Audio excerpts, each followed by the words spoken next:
8 nem muito 80, porque é perigoso um treinador trabalhar com um jogador que não é uma solicitação dele, mas também não fica muito perigoso o treinador ter opções de jogadores, mas depois vai embora e o Flamengo fica cheio de jogador aí que não interessa para o outro treinador ou não consegue agregar de uma forma.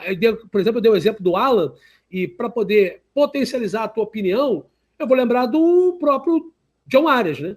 O Flamengo tinha interesse nele, confirmado pelo Boto, que a gente trouxe aqui, e o Abel Ferreira não tinha interesse no John Arias.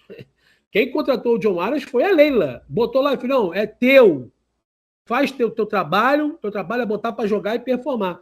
Eu queria a tua opinião sobre isso, o pessoal do chat também, porque é um bom debate, é um bom tema para poder entender, de fato, nem muito 8 e 80, né, Renan?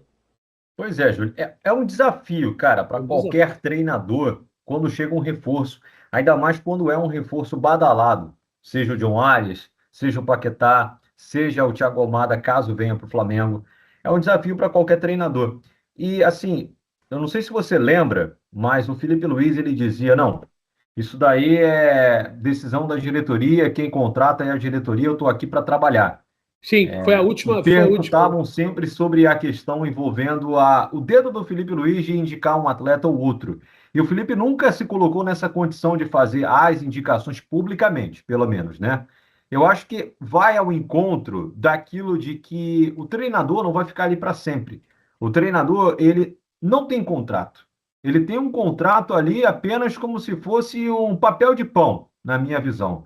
Porque quando os resultados não vêm, ele é o único a ser demitido. Ninguém demite jogador de futebol, demite o treinador para a vinda de outro para tentar fazer com aquele elenco alguma coisa, ou transformar aquele elenco em um elenco vitorioso, campeão, como o Leonardo Jardim está tendo essa oportunidade. Então eu acho que passa muito por isso. Eu acho que a responsabilidade final sempre vai ser da diretoria, do diretor executivo, no caso José Butto, e também do presidente Luiz Eduardo Batista, que tem sido cada vez mais influente no dia a dia do departamento de futebol do Flamengo. Eu acho que, óbvio, eles vão ouvir o técnico do Flamengo, Leonardo Jardim, porque me parece que, assim como foi diante do Felipe Luiz, eles querem a manutenção de um treinador que seja longevo por bastante tempo. A gente sabe que é difícil isso daí acontecer. Treinador ficar hoje um ano dentro do Flamengo é algo para ser destacado, como foi com o Felipe Luiz. Mas eu acho que, no final das contas, é um trabalho sempre em conjunto. Mas quem toma a decisão de trazer o atleta é sempre o diretor executivo e o presidente, porque são eles que têm a grana em mão. Mas eu acho que passa muito por aí, cara, de ser um desafio para o treinador de futebol receber atletas, nem sempre aqueles atletas que ele de fato considera que seja o melhor para aquele momento do clube.